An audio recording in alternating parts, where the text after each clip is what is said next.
வணக்கம் ரசிகர்களே, நான் உங்கள் மோகன் பேசுகிறேன். தெருக்கூத்து வீடியோக்கள் தொடர்ந்து உங்களை வந்தடைய இந்த சிகப்பு கலரில் உள்ள சப்ஸ்கிரைப் பட்டனை கிளிக் செய்து அருகில் உள்ள பெல் பட்டனையும் கிளிக் செய்தால் மட்டுமே வீடியோக்கள் தொடர்ந்து உங்களை வந்தடையும். நன்றி.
என் பெயரோ கண்ணன், மணிவண்ணன், கோபாலன், கோவிந்தன், ஜனார்தனன், ஜனார்தனன், நந்தன், முகுந்தன், நாராயணன், ஸ்ரீனிவாசன், நித்த கல்யாணன், புருஷோத்தமன். நீ எப்படியா பண்ணிக்க, நான் நீ என்ன சொல்லணும்? புருஷோத்தமன், நாமோதரன், வைகுந்தன், அகிலாண்ட கோடி பிரமாண்ட நாயகன், சங்கி சக்கரன், சங்கி சக்கரன். ஒரு பேர்லாம் சொல்லக்கூடாதா? எனக்கு 1008 பேருக்கு இதெல்லாம் சொல்றீங்களே. அல்ல, நான் என்ன கேட்டு நான் வெளிஞ்சு கோத்த முடிக்கிறது. பெண்ணைய உண்ட கண்ணன், புண்டகன், உண்ட கண்ணன், உண்டகண்ணன், நக்கின நாராயணன். என் பெயரோ ஸ்ரீமந்த நமோ நாராயணன். உண்ட கண்ணா, என்னைய உண்ட கண்ணா. ஸ்ரீமந்த கண்ணனுக்கு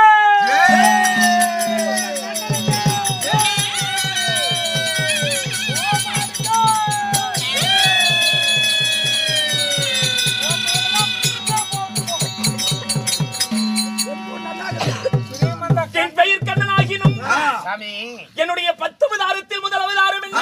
அப்படி என்ன அவதாரம் எடுத்து? எதற்கு எடுத்தேன் அவதாரம்? எதற்கு அவதாரம் எடுக்கணும்? மாநில மேல் பள்ளி கொண்டிருந்த ஆரி நாராயணன்.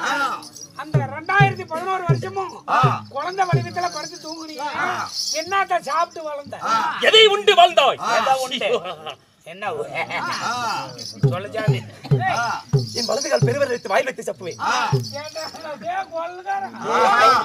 குழந்தையாக வலது கால பெருவரல 2011 வருஷம் வாயில வச்சுக்கிட்டு தூங்கினா என்னடா வரும்?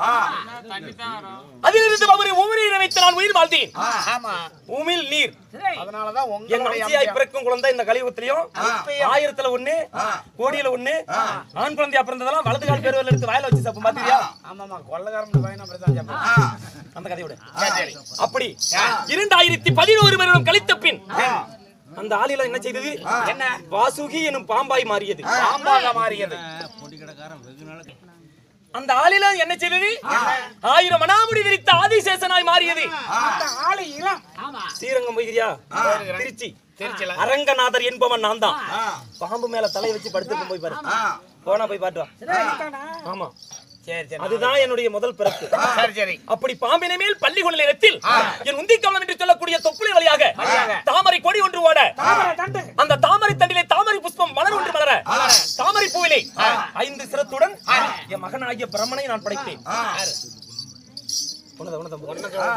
காரணம் என்ன? ஜனக ஜனகாதி முனிவர்கள் ஜெயன் விஜயனுக்கு தந்த சாபம். ஜெயன் விஜயனுக்கு தந்த சாபம். இங்க வேற எந்த கோயிலுமே எழுதி வைக்கல.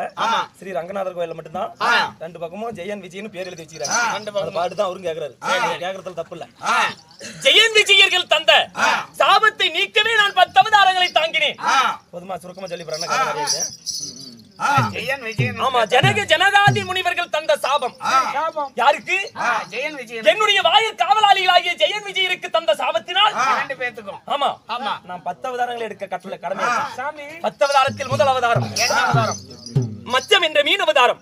அவதாரம். ஆமா, அது ஏன் எடுத்தேன், எதற்கு எடுத்தேன்? என்ன காரணம்? என் மகனாகிய பிரமனை படைத்தேன் என்று சொன்னேன் அல்லவா? ஆமா. பிரமனிடத்திலே சுருவீர 4 வேதங்களை கொடுத்து அவன் செவி வாயினால் உதைச்சு என் செவினால் கேட்டி கேட்டாய். அப்ப ஜெயன் விஜயர்கள் என் செவி வெளியாய் சோமுகாசூரன் என்ற அரக்கராய் பிறந்தார். சோமுகாசூரன். ஆமா, அரக்கராய் பிறந்து சுருவீர 4 வேதங்களை திருடி கடலுக்குள்ளே ஒளிந்தார்கள். கடலிலே புகுந்து கொண்டான். ஆமா, அவர்களை மடிக்கவே இந்த ஆண்டவன் தாங்கிய முதல் அவதாரம். 10 அவதாரத்திலே முதல் அவதாரம் மச்சம் என்ற மீன் அவதாரம். இரண்டாவது அடியோன் தாங்கிய 2வது அவதாரம். என்ன அவதாரம்? சொல்லவா?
எங்க பிறந்தீங்க எதா பிறந்தீங்க? ஒரு மண்டலத்தை ஆண்டு வரக்கூடிய தூர்வாசர் கொடுத்த சாபத்தை நீக்க எப்படி ஒரு மண்டலத்தை ஆண்டு வரக்கூடிய தூர்வாசனுடைய சாபத்தின் பலனாக அவர் என்ன சாபம் தரித்தார்? என்ன சாபம்? நரை திரை மூப்பு ஆமா. இது நான்கும் பிடித்து தேவர்கள் எப்படி அழிவு கிடையாது. மானிடர்கள் அழிகிறார்களோ அப்படியே சாக கடவுள் என்று சாபம் செய்தார். தூர்வாசர் கொடுத்த சாபத்தால் அந்த சாபத்தை நீக்க ஆமா. பார்க்கடை பால் பாண்டவாய் வைத்து வைத்து. உலகத்தில் பெரிய மலை எந்த மலை? பெரிய மலை எங்க பாட்டியாளுது. அது மோ இது மா தெரியாதா? அத நான் கேட்டனா கம்முனு நான் கேட்டேன். பெருசு டெல்லியில இருக்குதுப்பா. ஏய் மகனே டெல்லி நான் ஏய், என்னத்தான் மலை? மலை எந்த மலை? மந்திரகிரி பர்வதம். மந்திரகிரி மலை. ஆமா.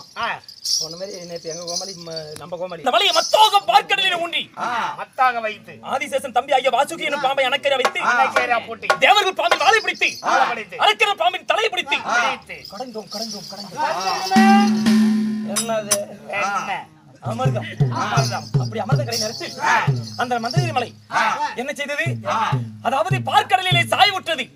ஆமாமா எங்க பாட்டியாருக்கு கொஞ்சம் ஜாஞ்சிக்கிச்சு சொல்லு.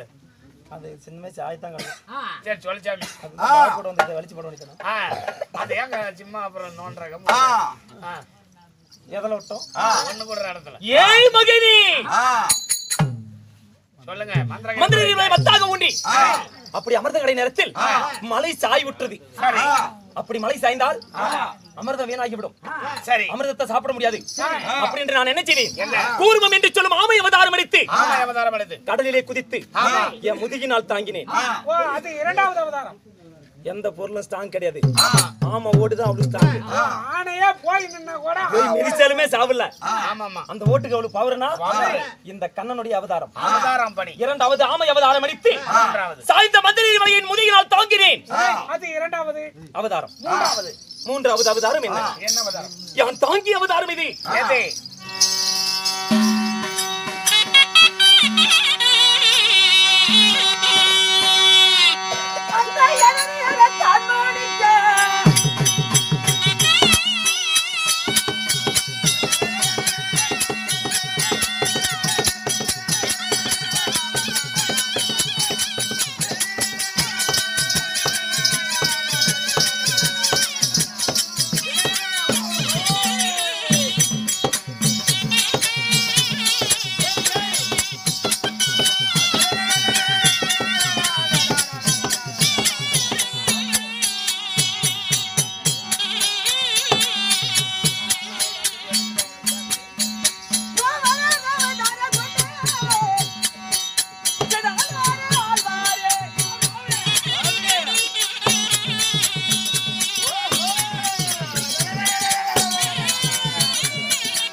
என்னுடைய மூன்றாவது அவதாரம் எரினி ஆட்சிதனை மடிப்பதற்கு வராகம் என்று சொல்லும் பன்றி அவதாரம். பன்றி அவதாரம். ஆமா.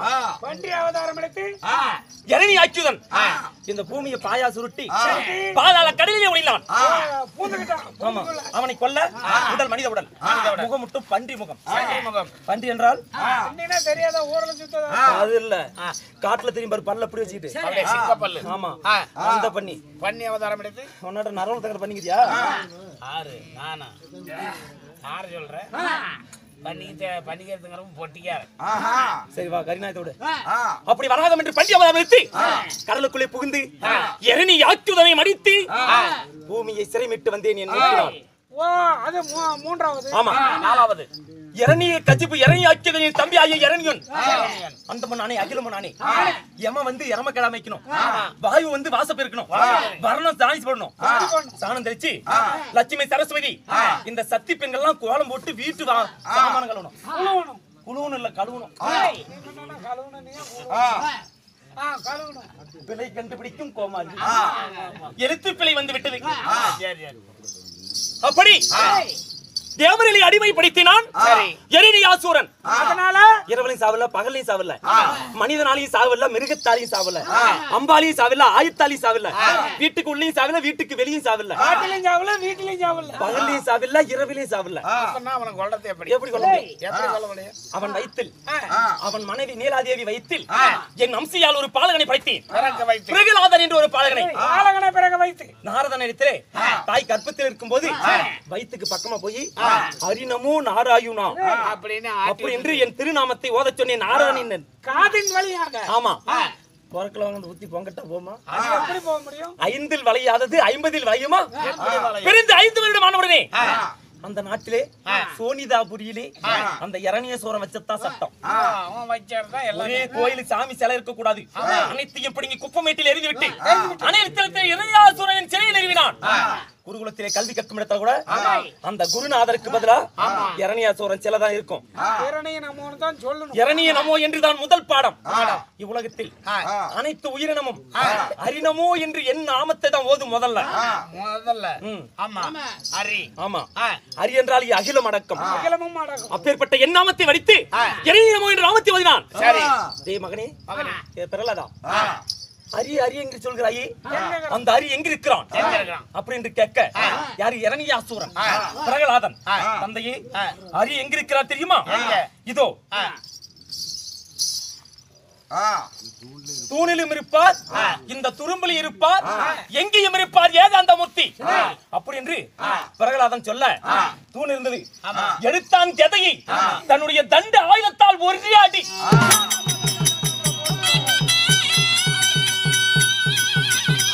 தூணில் இருந்து முகம் சிங்க முகம், உடல் மனித உடல். இது மனிதனா மிருகமா? மனிதனெல்லாம் மிருகம். தூணிலிருந்து வெளியே வந்து அந்த இரணியனை எடுத்து என் மடியிலே வைத்து என்னுடைய நிக கண்ணால் கதிரவன் மாலையில அஸ்தமாகரம் பாத்தியா? பொழுது இறங்குத, பாதி பொழுது கீழே பூமிக்கு கீழே, மீதி பொழுது மேல. இது பகலா இரவா? பகலல்ல. வீட்டு வாசப்படியில் அமர்ந்து, வீட்டு வாசப்படியில என் உடல் மட்டும் வீட்டுக்குள்ள, என் இடுப்பு கீழே, காலு வாசலுக்கு வெளியே. இது வீட்டுக்கு வெளியவா வீட்டுக்கு உள்ளயா? வீடும் இல்ல காடும் இல்ல. அவன் மாறை பிளந்து மணிக்குடல உருவி எனக்கு மாலையா போட்டேன். அது 4வது நரசிம்ம அவதாரம், 5வது வாமன அவதாரம், 6வது உலகமே தனக்கே நிலம் என்று சொன்னான் மாபடி சக்தியா. வாழ வழி இல்லை, ஒரு அடி நிலம் கொடுங்கள் என்று கேட்டேன். ஒரு அடி என்ன 3 அடி அளந்துக, அப்படி என்ன மாபடி ஆகாயத்து 1 அடியாகவும் பூமியை 1 அடியாகவும் 2 அடி அளந்தேன். 3வது அடி எங்க வைக்க அப்படின்னு என் தலைமலை வைனா தலை மீது வைத்து அழுத்தி என் பூமியில் புதைந்தான். அது 5வது அவதாரம். பத்திரமா வச்சுக்கிறாங்க.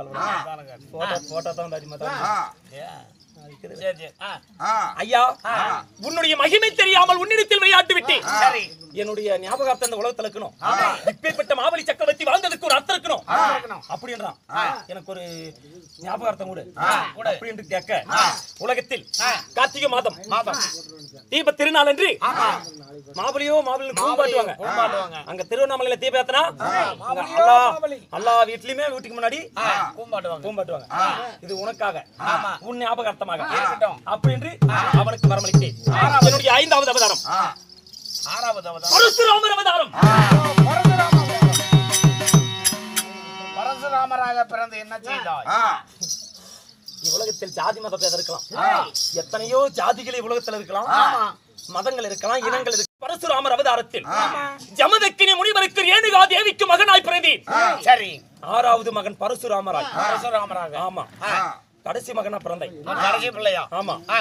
என் தாய் தந்தை சொல்லி வேத வாக்கின்றி கையிலே கோடாரி ஆயுதத்தோடு பிறந்தேன். உண்மைதான். என் தாய்க்கு என்ன வேலை? திறந்த ஒரு காலையில் எழுந்து கங்கை சென்று அங்கே குளத்திலே ஆத்து மணல் அல்லனா அது பாண்டமாகும். பச்சை மணல அள்ளி என் தாய் பத்தினி மணல் அப்படி கூட்டனா அது சட்டி பாண்டமாகும். பச்சை மணலே. ஆமா, அந்த பச்சை மண் பானத்தில் கங்கையில நீர் எடுத்து வந்து என் தந்தைக்கு கொடுப்பார். எதற்காக? பூஜைக்காக, தியானம் செய்வதற்காக. ஆமா. ஒரு நாள் ஒரு தினத்தில் என் தந்தை தென்னைக்கு சென்று நீருக்கு சென்றார். ஒரு நேரத்தில் ஆதாய காந்திரவர்கள் புஷ்ப விமானத்தில் ஆதாயத்தில் அந்தரத்தில் சென்று கொண்டிருந்தார்கள். அந்தரத்திலே போய் கொண்டிருக்க அவர்களை பார்த்து என் தாய் ஆசைப்பட்டு விட்டார்.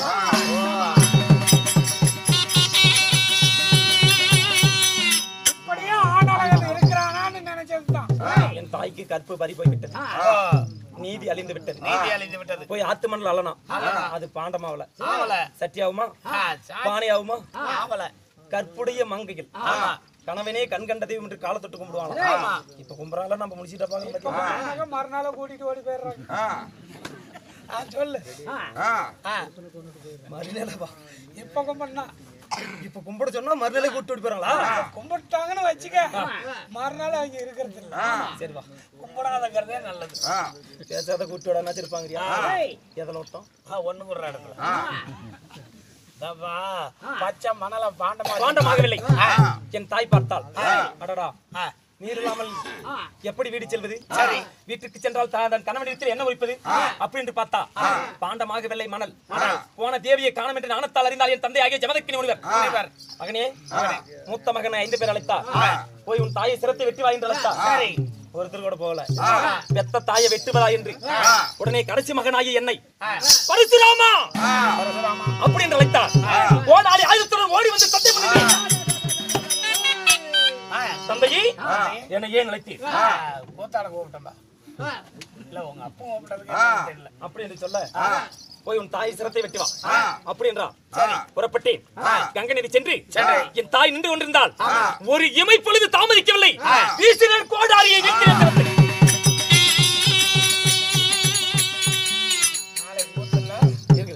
சரி சரி, எது போடுறப்ப நான் வெட்டும் போது பக்கத்துல ஒரு ஆதி திராவிட பெண் என் தாயுடன் அவளும் அங்க கங்கைக்கு நீர் எடுக்க வந்தா. என் தாயின் மறைவில் நின்றிருந்தது எனக்கு தெரியல. வீசின கோடாலியில இருவர் சிரமும் கீழே விழுந்து போச்சு. ஆமா, நான் போய் வெட்டு முன், தந்தையே நான் தாயை வெட்டுவதா இருந்தா நான் தாயை வெட்டிய பிறகு நான் உங்க இடத்தில் வரம் கேட்பேன். நான் என்ன வரம் கேட்கறனோ அந்த வரத்தை எனக்கு தரணும் அப்படி என்று என் தந்தையிடத்திலே சத்தியத்தை பெற்றேன். அப்படியே தருகிறேன் என்று சத்தியம் செய்தார் தந்தை. என் தாயை வெட்டும் பொழுது அருகிலே ஆதி திராவிட பெண் சிரத்தை வெட்டினேன் அல்லவா? உடனே என் தந்தை சொன்னார், வலிய மகனே, உன்னை விட மகன் உலகத்தில் யாரும் இல்லை. தந்தையின் சொல்லி வேதம் என்று நினைத்து போய் தாயின் சிரத்தையே வெட்டினாய் அல்லவா? உனக்கு என்ன வரம் கேள் அப்படின்றா. அப்பா, என் மனதில் எந்த ஆசை இல்ல. மீண்டும் எங்க அம்மா உயிரோட வரணும், மீண்டும் எங்க அம்மால எழுப்பி கொடுக்கணும். ஆமா, உயிர் பெற செய்யுங்கள் அப்படின்னு சொன்னேன். போய் தாயின் சிரத்தை எடுத்து பொருது எடுத்து வை அப்படின்னு சொன்னாரு எங்க அப்பா. ஓடி அவசரத்துல வேகமா அந்த ஆதி திராவிடர் பெண் சிரத்தை தலையை எடுத்து என் தாய் உடலிலும் என் தாயுடைய உடலை நான் சிரத்தை எடுத்து ஆதி திராவிடர் பெண் உடலிலும் பொருதினேன். அதனால தலையை மாத்தி முகம் மாறி போச்சு. ஆமா, உடனே என் தந்தையார் கெண்டி சோமலருக்கு நீர் எடுத்து தீர்த்தத்தை தெளித்த உடனே இருவரும் எழுந்து நின்றாங்க. 2 பேரும். ஆமா, 2 பேரும் எழுந்து நின்ன உடனே உடல் என் தாய் உடல், சிரம் ஆதி திராவிடர் பெண்ணின் சிரம். அந்த ஆதி திராவிடர் பெண்ணின் சிரத்தில் இருக்கும் முகம் என்னுடைய தாயின் முகம். இதுல யாரு எங்க அம்மா ஏத்துக்கிறது? 2 பேத்தையும் தான் ஏத்துக்க முடியும். அதனால என் தாயிடத்திலே கேட்டேன், தந்தை இடத்திலே, மகனே முகம் மாறி போச்சு. முகம் மாறி போச்சு. மாறியதனால மாரியம்மா. முகம் மாறியதனால் மாரியம்மன். ஆமா, அந்த ஆதி திராவிடர் பெண் காளியம்மன். காளி இப்படி காளி மாரியா படைச்சிட்டாரு எங்க அப்பா. ஆமா, இப்படிதான் காளி மாரி தெய்வம் பிறந்துச்சு. தங்கைகள். ஆமா, ஆனா காளிக்கும் மாரிக்கும் இந்த காளியம்மனுக்கு கிழக்க வாசல், அதாவது மாரியம்மனுக்கு காளிக்கு வடக்கு வாசல். அது எதுக்கு? காளி மாரி சண்டன் ஒரு நாடகம், பரசுராமர் அவதாரம் 7வது. சரி, தன் அதாவது மனைவியே தனக்கு தாரமே தாயாக எண்ணி இவ்வுலகத்தில் நீதி நிலை நாட்ட தந்தையின் சொல்லை காக்க தாயின் சொல்லை காக்க ராமனாய் பிறந்தேன்.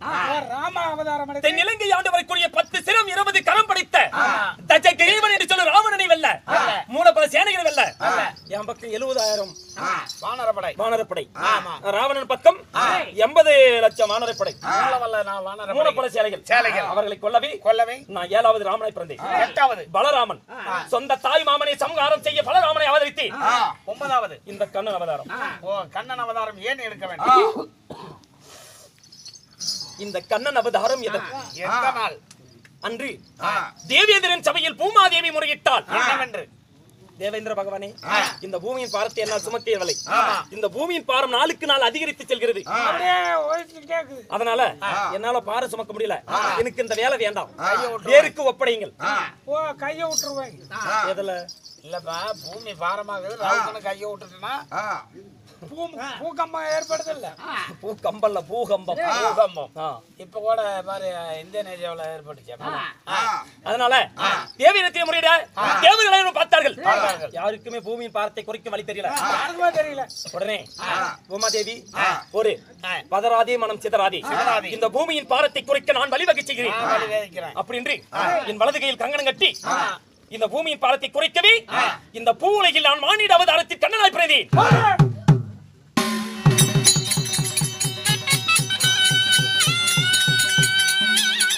எங்கெங்கே அதர்மம் தர்மம் அழிந்து அதர்மம் தலைவிரித்தாடுகிறதோ அங்கங்கே அவதரித்து அதர்மத்தை அழித்து தர்மத்தை நிலைநாட்டவே பிறந்தேன் கண்ணனாய். இந்த கண்ணனா அதற்காகவே பிறந்தாய். ஆமா. சரி சாமி. ஆனால் என்னுடைய 10வது கலியுகத்தில் எடுக்கும் அவதாரம் கல்கி. ஓ, நேரா வந்தாக்க விட மாட்டோம். கல்கி என்றால் என்ன? வெள்ள குதிரை மேல வெட்டரு அமீசையோட கல்லு கல்லு சிலை அனுப்பாய். ஓ, காண இடமெல்லாம் காட்சி அளித்ததனால் எனக்கு கண்ணா என்று பேர்.